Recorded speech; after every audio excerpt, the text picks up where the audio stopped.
Bueno, bienvenidos. Igual vamos a continuar con el tema de máquinas de estado. Ya lo que nos queda por ver son básicamente ejemplos, ¿ok? Ya pues vimos básicamente todo el tema, ¿verdad? Desde, desde en qué consiste una máquina de estados, cómo representarla, digamos, en una definición, que puede ser un diagrama ASM, o puede ser una tabla de estados, un diagrama de estados y demás, ¿verdad? Conocimos su estructura general y vimos cómo, aparte de hacer la definición, ¿verdad? Vimos cómo optimizar esa definición reduciendo estados, utilizando el método de las particiones y además, luego ya entramos a la etapa de síntesis, ¿verdad? En la etapa de diseño. Y bueno, vimos las distintas variaciones que podemos tener a la hora de activar salidas, ¿verdad? Para que tarden un poco más o un poco menos. Y también la importancia de escoger bien el tipo de flip-flop que vamos a utilizar, así como la asignación de estados eh, que vamos a utilizar, ¿ok? Entonces, bueno, sin tardar mucho, en esta parte solo quería retomar un par de cosas antes de entrarle a los ejemplos. Esta era la estructura general de una máquina clase 1. Es más, primero mejor veamos la más completa, que es la de las máquinas clase 4. Si ustedes recuerdan, esta es la estructura general, ¿verdad? Teníamos al inicio un conjunto de flip-flops activos eh, mediante flanco decreciente para almacenar las entradas que nos llegan. Luego teníamos una lógica combinacional para calcular el próximo estado y una memoria de estados, que igual era un conjunto de flip-flops disparados por flanco creciente en este caso. Y finalmente una lógica combinacional para calcular cómo se activan las salidas. Aquí recuerden que habían un par de variaciones. Algo que es importante es que en estas máquinas clase 4 la lógica de salidas depende de las entradas, ¿verdad? Por eso tenemos esta línea acá. Y también, pues que también tenemos memoria, ¿verdad? Que era la parte esencial de las máquinas de estado. Y es que tenemos esta línea aquí de retroalimentación. Ahora, en las máquinas clase 1 y clase 2, que son un poco más simples, en la clase 1 no tenemos esa retroalimentación de estados, ni tampoco las salidas no dependen de nuestra memoria de estados, ¿verdad? Y por otro lado, las máquinas clase 2, ¿verdad? Eh, no tienen entradas, son simplemente estados y activación de salidas.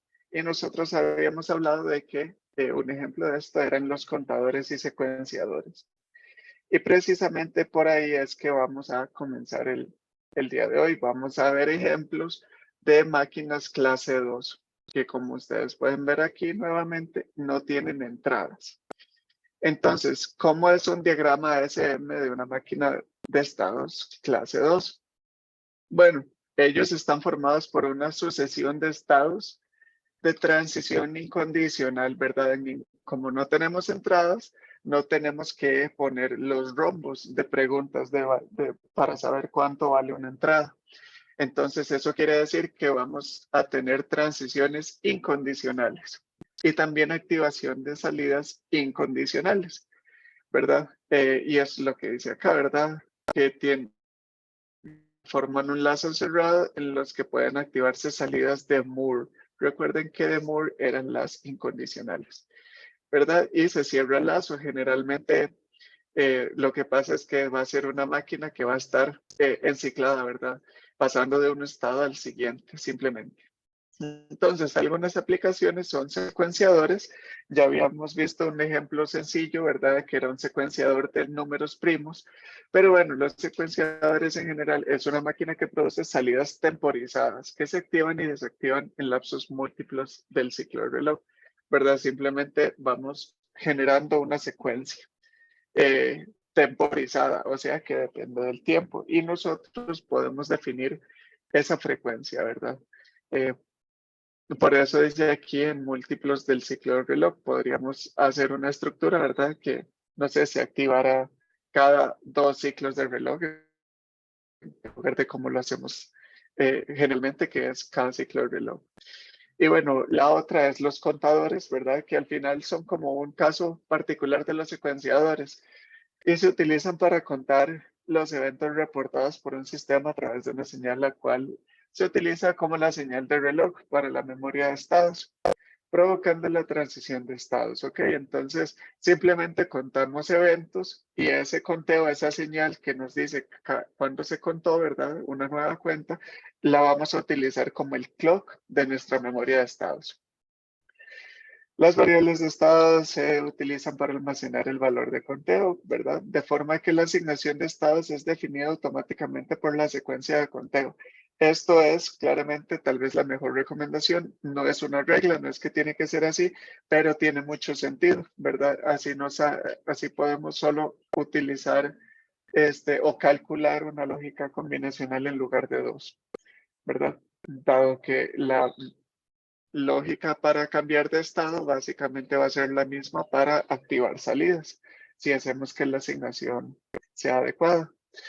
Y bueno, podría tener algunas condiciones especiales, ¿verdad? O salidas especiales en donde tal vez sí se requiere una lógica combinacional extra. Por ejemplo, la salida de Ripple Carry Out, ¿verdad? Y esta se enciende cuando alcanza el valor máximo de conteo. Por ejemplo, si es un contador de 4 bits, el Ripple Carry Out debería encenderse cuando llega a la cuenta 16, ¿verdad? Y así esto puede servir de entrada para otro contador y decir, bueno, este contador ya contó hasta 16, ahora voy a seguir contando yo, ¿verdad? Y así puedes hacer un contador de más bits. Entonces, hagamos un ejemplo, ¿verdad? Que sería diseñar un contador ascendente en incrementos unitarios de 0 a 15. Se tendrá una salida I que se pondrá en 1 cada vez que el número de unos de la cuenta en binario es impar. ¿Ok? Entonces, ojo que no es un solo, o sea, aparte de hacer un contador de 4 bits, ¿verdad? De 0 a 15, eh, además vamos a calcular una salida adicional, ¿verdad? Que tendrá su lógica para que se pongan 1 con todos los números impares. Entonces, vean que este sería el diagrama ASM, ¿verdad? De este contador, ¿verdad? Nosotros comenzamos en un estado 0. Vean que en este caso, en lugar de ponerle letras a los estados, les pusimos números, porque así va a ser su asignación de estados, ¿verdad? Para que sea más sencillo y nosotros poder llevar la cuenta. Entonces, comenzamos en el estado 0, luego transicionamos al estado 1 y aquí encendemos la salida I, ¿verdad? Luego pasamos al estado 2 y también, no, en este caso, sí, el número de unos de la cuenta en binario es impar, ajá. Entonces, el número 2 en binario tiene solo un 1, ¿verdad? El 3 tiene 2, el 4 tiene 1 y así sucesivamente, ¿verdad? Y nada más es de ir armando este diagrama SM con cuidado, ¿verdad? Recuerden que tanto el 5 y el 6, por ejemplo, tienen 2 unos en su código binario. Y así sucesivamente hasta que llega el 15 y en el 15 pasa de nuevo al 0. Las variables de estado que definimos les vamos a poner como nombres de CBA en ese orden. Y entonces lo que hay que hacer, ¿verdad? Es dos cosas. Recuerden, ya una vez que hicimos la definición, hay que hacer dos cosas. Calcular la lógica combinacional de próximo estado. Y eso es básicamente hacer un mapa de Karnaugh para cada una de estas 4 variables. Y luego hay que también hacer la lógica combinacional de cálculo de salidas, ¿verdad? Y para eso nos basamos en cuándo es que se enciende esta salida. Y una no precisamente depende de la otra, pueden hacerse en diferente orden. Por ejemplo, podrían primero calcular la lógica combinacional de las salidas y luego la de próximo estado, aunque mi recomendación es que comiencen por la de próximo estado. Entonces, calculamos la lógica de próximo estado basada en esta información que tenemos. ¿Cuál sería el mapa de estados? Bueno, es un mapa de 4 variables que ya tenemos aquí, ¿verdad? Y es básicamente en el orden de las casillas. Y entonces vamos a ir viendo qué tenemos que poner en cada casilla para todas las variables, perdón. Ahora, escogemos un flip-flop tipo T y ya esta escogencia ya no es aleatoria. Ahora sí la escogimos, digamos, con una razón de fondo, y es que estamos utilizando una asignación binaria. Recuerden, básicamente estamos contando en binario. Y entonces, el contar en binario genera muchas transiciones, como ya lo vimos en la clase anterior. Y al tener tantas transiciones, nosotros ya estudiamos que los flip-flops tipo T son buenos para esos escenarios. Entonces, en este caso, la mejor elección, dada la asignación de estados que tenemos, es utilizar un flip-flop tipo T. ¿Ok? Y entonces eso es lo que hacemos. Y entonces vamos a calcular cuál sería la función para la variable TA, ¿verdad? Ojo que TA es la variable menos significativa. TA siempre cambia. ¿Eso qué quiere decir? Que yo recuerden que aquí lo que hacemos es poner un 1 cada vez que vamos a poner un 1, digamos, en el flip-flop del próximo estado. Entonces, para yo pasar de 0 a 1, ¿verdad? Nosotros vamos a estar transicionando del código 0000 al código 0001, ¿verdad? Eso quiere decir que la variable A tiene que cambiar, tiene que hacer toggle. Y por lo tanto, si yo estoy en el estado A, para yo pasar al próximo estado, o sea, pasar al estado B, tengo que poner un 1 para provocar este toggle, ¿ok? Por el tipo de flip-flop que estamos utilizando, que es un T. Entonces hacemos toggle. De 1 a 2 también hace toggle y así sucesivamente, ¿verdad? Porque recuerden que este es el 2, este es el 3 y si ustedes van viendo, el bit menos significativo siempre cambia. Luego el segundo bit cambia cada 2 veces, el tercer bit cambia cada 4 y el cuarto bit cambia cada 8, ¿verdad? Entonces, el primer mapa básicamente es un mapa lleno de unos. Luego, el mapa de B, bueno, y entonces, ¿cuánto vale la variable TA? TA va a valer 1. ¿Cuánto vale TB, verdad? ¿Cómo sería el mapa de TB? Bueno, él va a cambiar en los estados en el 1, en el 3, en el 5, 7, 13, 15, 9 y 11. ¿Verdad? Cada 2. Luego, el mapa de TC va a ser solamente en las transiciones 5, 7, 13 y 15. 3, 7, 15 y 11. ¿Verdad? Y finalmente el de TD solo cambia 2 veces. Él cambia en el 7 y en el 15, ¿verdad? Y entonces, ¿cómo nos quedan estas funciones? Muy sencillas. Para TA es básicamente conectar la alimentación. En TB, vean que este implicante es básicamente A. En TC tenemos un solo implicante que va a ser AB y TD va a ser un implicante que va a ser ABC. ¿Ok? Y eso es toda la lógica que necesitamos para el cálculo del próximo estado. Ojo que aquí estamos necesitando o utilizando solamente 3 conectivas y de 2 entradas, ¿verdad? Digamos. Ahora, lo siguiente que hay que hacer es la función de cálculo de salidas, ¿verdad? Se puede obtener ingresando los unos en el mapa de Carnot en los términos correspondientes a los estados donde la salida se activa. Sin embargo, esto no es necesario ya que por especificación la función de salida está dada por esta función, ¿ok? Que es básicamente conectar todas las variables utilizando conectivas XOR, ¿verdad? Y yo creo que esto ya lo habíamos visto anteriormente, ¿verdad? Para contar los unos de cada palabra o de cada cuenta. Entonces, como les decía, lo que podríamos hacer es, como lo hemos hecho anteriormente,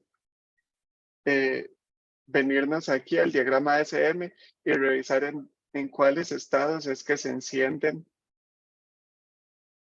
la salida ahí, ¿verdad? Y eso lo pueden hacer como ejercicio si quisieran, ¿verdad? Y la otra opción es utilizar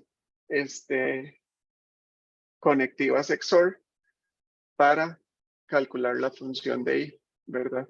Y a esto, si ustedes quisieran también como ejercicio, pueden utilizar palabras de prueba para que se den cuenta que no les estoy mintiendo, ¿verdad? Podemos, por ejemplo, agarrar un número aleatorio, digamos el 5, ¿verdad? Que sería 0, 1, 1, 0.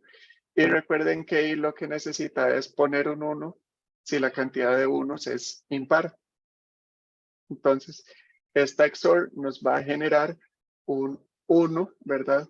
Luego, esta XOR nos va a generar un 0 y luego esta XOR nos va a generar un 0, lo cual es lo esperado, ¿verdad? Y así como les digo, ustedes pueden hacer otras palabras de prueba para darse cuenta que pues funciona como lo esperamos. Y esta sería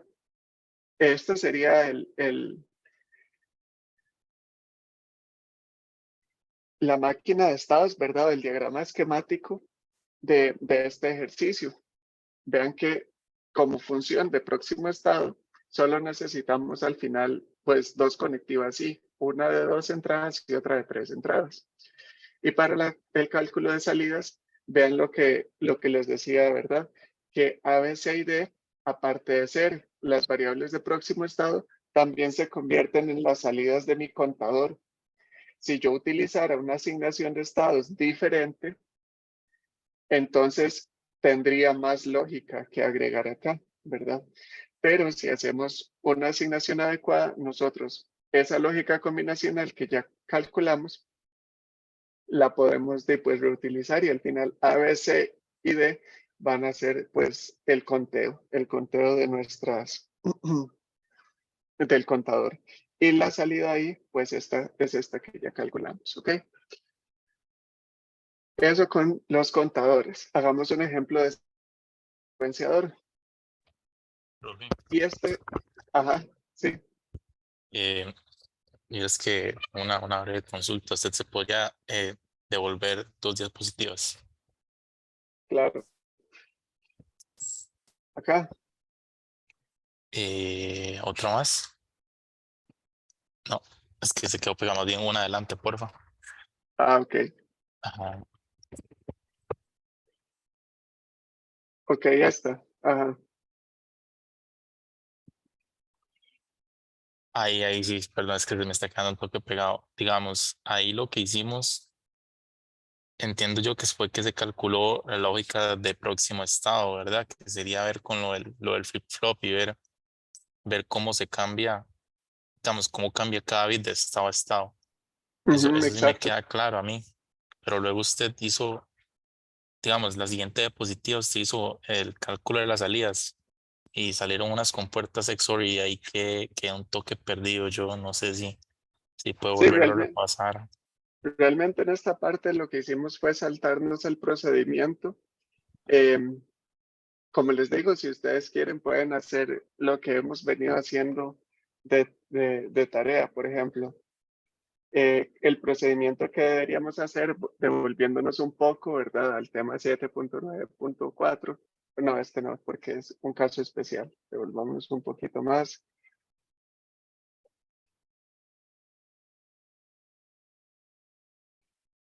A la función, sí, no, a la función de salidas, exacto. ¿Verdad? Lo que habría que hacer es, esto es, sí. En este caso es simplemente ver cuándo es que se encienden las salidas y poner un 1 cuando se encienden. Entonces vean que en C se enciende S1 y S2. Eso quiere decir que para la variable S1 vamos a poner un 1 aquí y para S2 también, ¿verdad? Y eso es básicamente lo que habría que hacer. Entonces, en el ejercicio que estábamos viendo, lo que habría que hacer es tomar este diagrama SM y poner un 1. Voy a caerle encima la variable td para que vean. Entonces sería poner un 1 en el 2, en el 4, en el 7, que ya está puesto, en el 8, en el 11, 13, ¿verdad? Y 15. Y a partir de aquí, encontrar implicantes. Perdón, en el 15 no, en el 15 aquí es un 0. Ahora, pero si ustedes ven, de aquí no salen implicantes tan pequeños. O sea, de hecho, todos los implicantes van a tener las 4 letras. Y al final, después de aplicar un poco de simplificación, ¿verdad? De álgebra de conmutación, nosotros nos podemos dar cuenta que al final la función que va a salir de aquí, al final son esas conectivas XOR o esta función va a ser equivalente a esta función con conectivas XOR.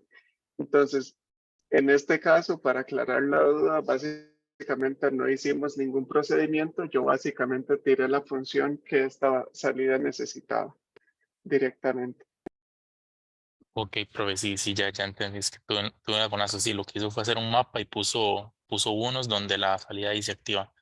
Y Sí, digamos, para exacto. la parte del diagrama que usted hizo, sí, ahí también me perdí un poquillo cómo fue que se hizo ese diagrama. Bueno, sí entiendo la parte que se usaron flip-flops tipo T, pero cómo fue que conectó las Ujú. salidas y entradas. Ok, entonces en este caso, lo que nosotros tenemos que reconstruir es 4 funciones, ¿verdad? TA es igual a 1, TB es A, TC es AB y, mira, aquí me equivoqué, y TD es ABC, ¿verdad? Entonces, si ustedes ven, TA está pegada a alimentación. En este caso, conteo de entrada va a ser básicamente de un 1. Aquí va a ser conectarlo a la alimentación, ¿verdad? Luego, para TB es igual a A. Luego, TC es igual a A y B, ¿verdad? Entonces tenemos A y tenemos B. Y finalmente, TD es A y B y C, ¿verdad? Entonces, así es como lo conectamos.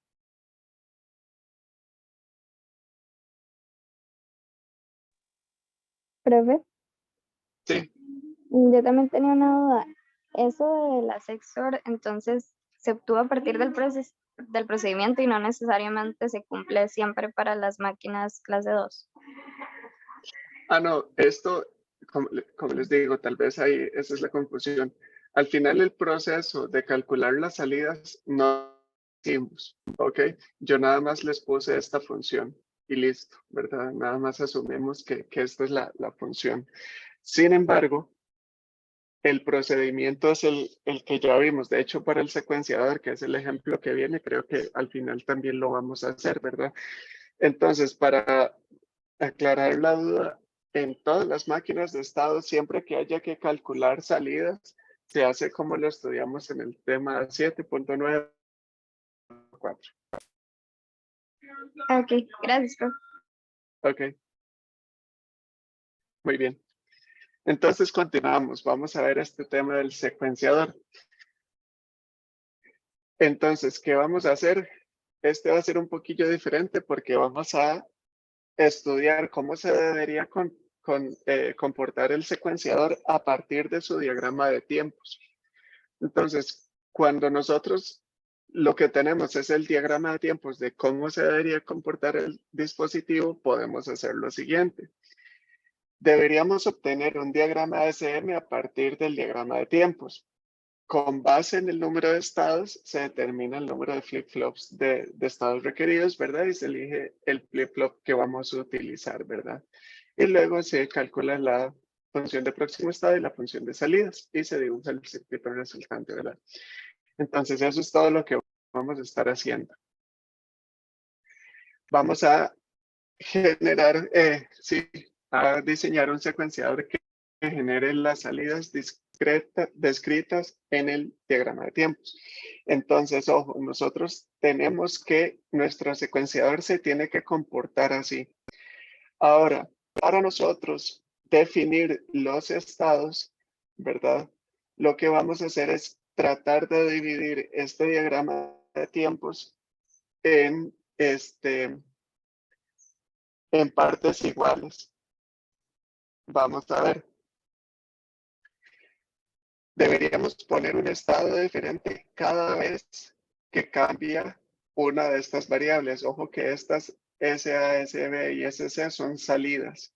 Entonces, cada vez que una de estas salidas cambia, yo debería cambiar el estado, ¿verdad? Para asegurarme que activo o desactivo las salidas.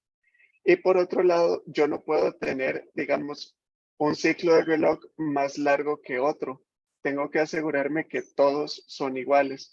Entonces, el primero que encontramos, ¿verdad? El primer cambio en las salidas que encontramos es este, ¿verdad? Cuando SB se pone en alto. Luego respetamos ese tiempo que pusimos ahí, ¿verdad? Esa división y generamos otra división. Luego, vean que se genera otro cambio. En este otro cambio, bueno, pues entonces también necesitamos un nuevo estado. Lo mismo para el cambio en B y luego para el siguiente cambio en C.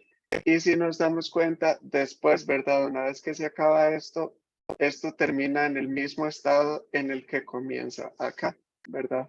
Vean que este diagrama de tiempos comienza con, digamos, los valores 001 y también termina en 001, lo que quiere decir que, pues, esto se va a repetir, ¿ok?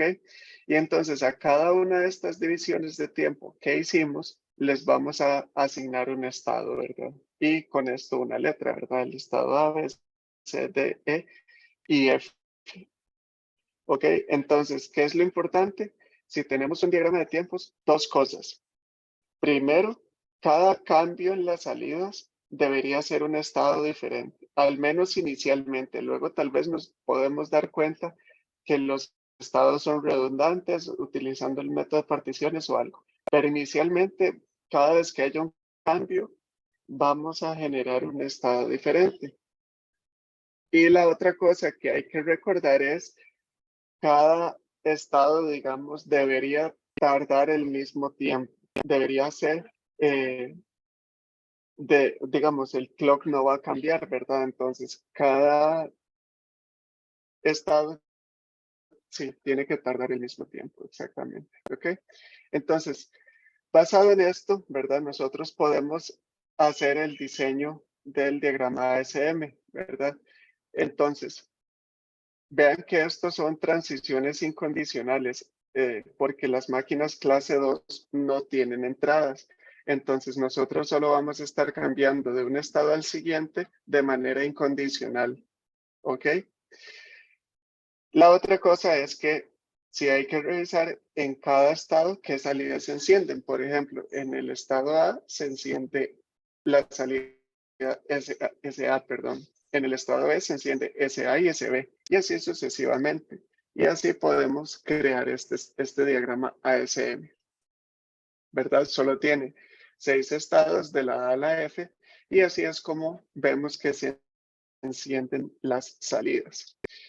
Podemos, ¿verdad?, hacer una declaración de variables de estado y asignar estados, ¿verdad? Entonces, en este caso, les vamos a llamar ABC y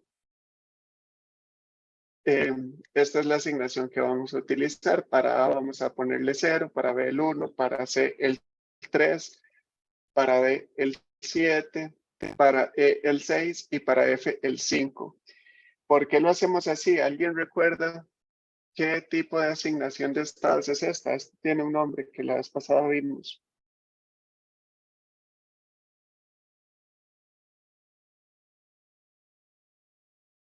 ¿Alguien ahí que recuerde? Pero yo no me acuerdo, pero es me parece la que cambia poquito. No me acuerdo el nombre, pero me parece que es para la que cambia poquito Exacto, sí, para usar flip-flop tipo D. Esa es precisamente, y a esa asignación se le llama código Gray.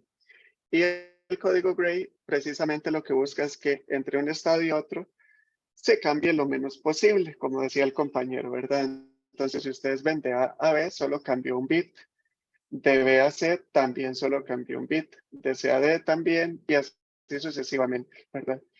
Y entonces, basado en esta asignación de estados, nosotros podemos utilizar un flip-flop tipo D, ¿verdad? Porque si sabemos que nuestras señales van a estar cambiando poco, lo mejor que podemos utilizar es un flip-flop tipo D. ¿Ok? Y ya con esto, con el mapa de estados y con la asignación y la definición del flip-flop, podemos ir a calcular el próximo estado. Algo importante aquí es que recuerden, como tenemos solo 6 estados, hay 2 combinaciones que no aparecen y esas son las del 2 y la del 5, ¿ok? Y entonces son condiciones no importa, que van a aparecer en todos los mapas. Entonces, ahora sí, pasamos a calcular la función de próximo estado. Tenemos 3 variables, A, B y C, ¿verdad? Entonces, vamos a comenzar calculando la variable, bueno, para la variable de A. Ya esto lo hemos hecho varias veces, pero igual tomémonos un tiempito nada más para revisar qué pusimos aquí. En este mapa de DA tenemos que poner un 1 para, bueno, el final del mapa es para la transición de estados, para calcular el próximo estado. Entonces, en cada casilla que vamos a poner lo que necesitemos para asegurarnos la transición correcta de estados. Entonces, si yo estoy en el estado A, yo voy a transicionar de A a B, el bit A va a cambiar de 0 a 0. Y yo para generar esta transición de 0 a 0 para un flip-flop tipo D, lo que tengo que poner es un 0 en la entrada de ese flip-flop, ¿verdad? Entonces ponemos un 0. De B a C tampoco cambia, se queda en 0. Entonces en la casilla 1 también ponemos un 0. La 2 no importa porque no aparece, la que sigue es la C. En el estado C sí cambiamos de 0 a 1. Y entonces para poner a la salida de un flip-flop tipo de un 1, necesitamos un 1 a la entrada. Y por eso ponemos este 1 en C. En F, ¿verdad? En F pasamos de 1 a 0, ¿verdad? De 1 a 0 y entonces para generar este 0 a la salida en un flip-flop tipo D ponemos un 0 y así sucesivamente, ¿verdad? Entonces nos queda este mapa y encontramos un solo implicante, el implicante B. Para DB hacemos el mismo procedimiento, solo que revisando los bits del medio, ¿verdad? Entonces, ¿dónde vamos a poner un 1? Vamos a poner un 1 en el estado B, porque C tiene un 1 aquí, ¿verdad? Entonces, en B, en C también, en D también, y nada más, ¿verdad? Vean que tenemos solo solo 3 unos, que sería el C, el D y el E. Entonces, solo vamos a tener 3 unos en ese mapa, en las variables B, C y D, nada más, ¿verdad? B, C y D. Y aquí encontramos otro implicante, que sería solamente la variable C. Y finalmente para DC, ojo que DC también se enciende solo 3 veces. Se va a encender en A, en B y en C. Y entonces DC va a ser igual a A. Perdona, A negado. Y esas serían las funciones de próximo estado, muy sencillas. Básicamente ni siquiera necesitamos un inversor porque podemos utilizar la salida negada del flip-flop de A. O sea, la Q negada. Y podemos finalmente calcular las funciones de salida. ¿Cuántas funciones hay que calcular o cuántas mapas hay que hacer? 3. ¿Por qué 3? Porque tenemos 3 salidas, SA, SB y SC. Entonces calculamos la función para SA. Bueno, yo sé que esto ya lo he mencionado otras veces, pero ¿por qué hay que hacer una salida diferente, perdón, una función diferente para cada salida? Bueno, porque se comportan de manera diferente, ¿verdad? SA no se enciende igual que SB ni que SC. Entonces, cada una va a tener su forma de activarse diferente, o sea, una función diferente. Entonces, para ese A, encontramos esto. Ojo que ese A se enciende en A, B y C. Entonces, ponemos esos tres unos. Ese B, ¿cuándo se enciende? Se enciende en B, C y D. Y finalmente, ese C solo se enciende en el estado F. Y entonces, la función o las funciones de salida van a ser A negado, C y A negado, B negado. Perdón, A, B negado. Y entonces, ojo que ya tenemos todo lo que necesitamos. ¿Qué sabemos? Bueno, vamos a usar flip-flops tipo T. Perdón, tipo D. Entonces, ya sabemos cómo se ve esa memoria de estados. Son solo flip-flops tipo D. ¿Cómo calculamos la lógica de próximo estado? Bueno, aquí lo tenemos. Esto es lo que le tenemos que alimentar al flip-flop de A, al flip-flop de B y al flip-flop de C. Y finalmente vamos a tener una pequeña lógica combinacional al final, que son las salidas. Y entonces eso se va a ver de esta manera. Una máquina de estados, ¿verdad? Un diagrama esquemático súper sencillo, donde solo necesitamos 3 flip-flops y una conectiva I, ¿ok? Y eso es básicamente. Ahora, algo que hemos estado omitiendo, ¿verdad? Pero que es importante que ustedes recuerden, lo único que este diagrama SM, bueno, de hecho, en este caso no pasa, ¿verdad? Lo único que no estamos agregando es la memoria de entradas, ¿verdad? Que venía aquí. Sin embargo, recuerden que las máquinas clase 2 no tienen memoria de entrada. O sea, no tienen entradas. Y es por eso que no hay que dibujar nada. Esto que está aquí en la diapositiva es todo el diagrama esquemático que implementa este secuenciador que estábamos diseñando. ¿Ok? Y eso es con las máquinas, con las máquinas clase 2. Ahora vamos a estudiar las máquinas clase 1. Y estas de nuevo son un caso particular. Por ejemplo, esta, ¿verdad? Esto es un diagrama, un diagrama ASM de una máquina clase 1.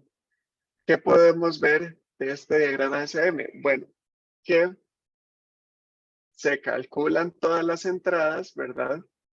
O se pregunta por cuánto valen todas las entradas y luego se pasa a decir en qué estado está, ¿verdad? Y que salidas se activan. Entonces, casi que podemos dividir ese diagrama de SM en dos.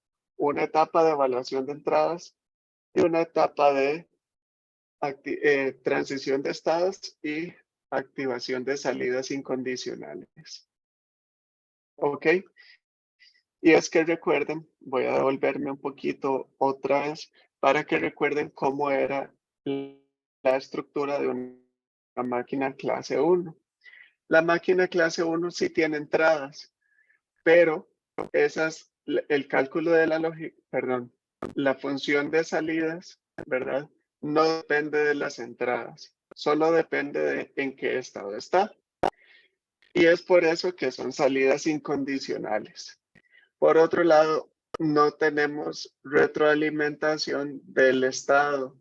O sea, sí tenemos estados, pero la lógica de cálculo del próximo estado no depende de los estados, solo depende de mis entradas. Y es por eso que esta máquina de estados que vemos aquí, este diagrama SM, resulta un poco extraño, ¿verdad?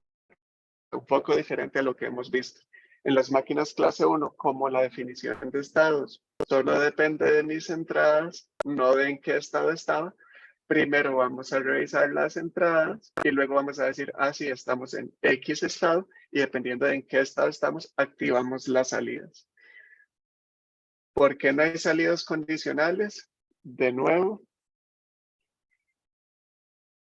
simplemente porque no tenemos, perdón, este es el de la clase 2, no tenemos esta conexión acá, ¿verdad? La lógica de cálculo de salidas no depende de mis entradas, solo depende de en qué estado estamos. ¿Ok? Y entonces hagamos un ejemplo de estas máquinas. Hay tres formas de trabajarlas. las máquinas clase 1 o tres estructuras diferentes que podemos hacer. La primera es la más parecida a lo que tenemos originalmente. Una lógica de cálculo de estados, los estados y luego la lógica de cálculo de salidas. A esta le vamos a llamar memoria de estados. Pero podríamos hacer una variación ahí, ¿verdad? Entonces, si nosotros hacemos esta sustitución, ¿verdad? Que básicamente los estados son iguales a esta lógica de cálculo de estados, ¿verdad? Al final, la salida Z va a ser F, perdón, en F de Y, ¿verdad? Entonces, ¿qué pasa? Si nosotros sustituimos este vector de estados por la función que nosotros estamos calculando, al final esta función de salidas va a ser esto que tenemos aquí. Va a ser básicamente combinar ambas lógicas combinacionales, ¿verdad? Y así solo memorizamos una cosa. En este caso, ¿qué estaríamos memorizando? Estaríamos memorizando salidas. Y finalmente podemos cambiarle el orden a ese diagrama y más bien poner el cálculo al final, ¿verdad? Hacer el cálculo al final y más bien lo que haríamos es memorizar las entradas.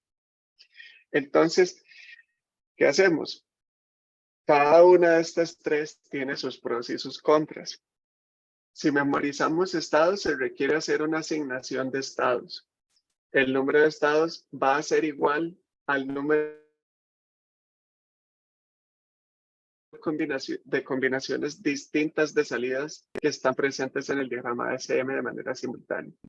Y ya vamos a ver ejemplos para que todos estos conceptos que vamos a ver les queden un poco más claros. Es conveniente asignar asignar los estados de forma que tomen los mismos valores de un subconjunto de salidas. Se elegirá solo si conduce a un diseño con un menor número de estados que de entradas o salidas, siempre que se minimice la cantidad de flip-flops a utilizarse. Entonces, nosotros lo que andamos buscando en este caso es tratar de utilizar la menor cantidad de flip-flops posibles. Y básicamente, basado en eso, vamos a escoger qué estructura utilizar. La memoria de salidas va a tener la misma cantidad de flip-flops que el número de salidas. ¿Ok? No se requiere hacer asignación de estados, puesto que los flip-flops memorizan las salidas, no los estados. Y la memoria de entradas, el número de flip-flops es igual al número de salidas. También no se requiere hacer una asignación de estados, puesto que los flip-flops memorizan las salidas también, ¿verdad? Entonces, vamos a ver cómo serían esas tres diferentes.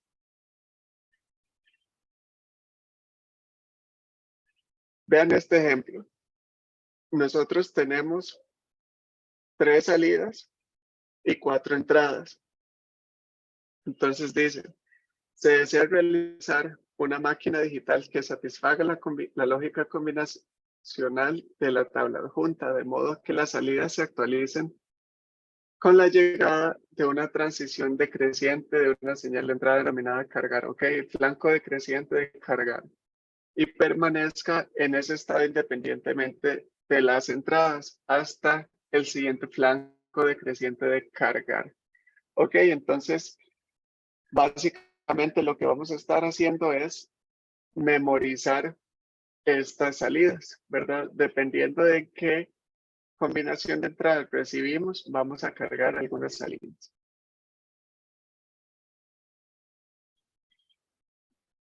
Ahora, entonces, tenemos la memoria de estados. ¿Cómo sería la memoria de estados? Ojo que nosotros tenemos, esta fue la tabla que nos dieron originalmente, las primeras 2 columnas.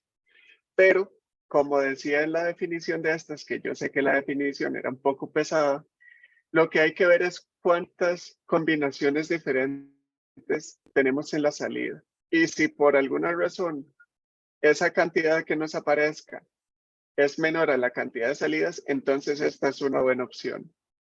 Vean que tenemos la combinación 1, la combinación 0, la combinación 6, la combinación 2, ¿verdad? Que son solamente 4. Luego tenemos la 0 otra vez, la 6, la 2, la 1, la 1, la 1, la 0, la 2, la 6, 6, 2 y 0. O sea, estas son las únicas 4 combinaciones que tenemos posibles de salidas. Y 4 lo podemos representar únicamente con 2 bits. Y es por eso que resulta conveniente en este caso utilizar memoria de estados, porque voy a utilizar solamente 2 flip-flops en lugar de 3 flip-flops. ¿Ok? Eso es el secreto de esta estructura. Entonces, en este caso, lo que sí hay que hacer es esta asignación de estados, ¿verdad? Vamos a ponerle A y B y vamos a ponerles una letra, A, B, C y D, y un código. Entonces, hacemos el mismo procedimiento de siempre. ¿Qué hacemos después? El mapa de estados, el mapa de próximo estado. Entonces, la variable A, o el estado A más bien, es el código 2. P es el 0, C es el 3 y D es el 1. Y entonces, con eso nosotros podemos generar los estados. Ahora, vean que aquí sí resulta un poquillo diferente, porque nosotros tenemos 4 variables de entrada, ¿verdad? Entonces, lo que vamos a decir es, dependiendo de qué combinación de estados, de entradas tenemos, vamos a caer en tal estado, ¿verdad? Si ustedes recuerdan, voy a devolverme aquí. Primero evaluábamos entradas y luego, de acuerdo en cuáles entradas teníamos, decíamos en qué estado estamos. Y entonces, en eso es en lo que estamos en este momento. Dependiendo de cuáles entradas tenemos, vamos a caer en un estado o en otro. Y bueno, aquí está la tabla, ¿verdad? Nada más nos guiamos con esta definición para poner la letra correspondiente. Vamos a utilizar un flip-flop tipo D. Y entonces creamos las funciones de próximo estado. Para DA, ¿verdad? Ojo que la letra A era la más significativa. Entonces hay que ver cuándo es que se pone A en alto. Se pone en alto en el estado A y en el estado C, nada más. Entonces, siempre que aquí tengamos una A o una C, vamos a poner un 1. Y para la letra B, para la variable estado B, es lo mismo. Vamos a poner un 1 cada vez que estamos en el estado B, perdón, en el estado C o en el estado D. Y bueno, podemos encontrar los implicantes en estos mapas. Y nos saldrían todos estos implicantes, ¿verdad? Que se traducen en estas funciones de próximo estado. Ahora, ojo que las funciones de pues no quedaron así como que muy pequeñas tampoco. Nos estamos ahorrando en flip-flops, eso sí, pero bueno, tenemos bastantes compuertas aquí. Vamos a tener lógicas combinacionales relativamente grandes. ¿Cómo serían las funciones de salida, verdad? Eso fue la función solamente de próximo estado. Tenemos que ver cómo activar estas salidas, ¿verdad? Entonces, el mapa de estados, ahora nos basamos en los 4 estados que tenemos, ¿verdad? Tenemos solo 2 flip-flops y 4 estados, que van a ser B, C, D y A. Entonces, la salida M se enciende en el estado C, nada más. Luego, la variable N se enciende en los estados C y D. Y la variable O se enciende solamente en el estado A. Y entonces lo que sí es que la función de salida nos queda pequeña, ¿verdad? Ahora, así es como nos quedan nuestros cálculos, ¿verdad? Y ojo cómo nos queda el circuito, ¿verdad? El diagrama esquemático. Nos quedan dos flip-flops, una lógica combinacional aquí en las salidas y una lógica combinacional relativamente grande aquí a la entrada, ¿ok? Para la función de cálculo del próximo estado. Vamos a ver cómo serían las otras opciones. La memoria de salidas. Entonces, en estos casos, para las estructuras B y C de memoria de salidas y la memoria de entradas, no necesitamos hacer asignación de estados. Lo único que vamos a estar haciendo es calcular la función de salidas. Y va a depender de mis entradas nada más. Ahora, el problema es que nosotros vamos a utilizar 3 flip-flops en lugar de 2 aquí. Entonces, para la variable de M, ¿verdad? La que vamos a memorizar, de M se enciende en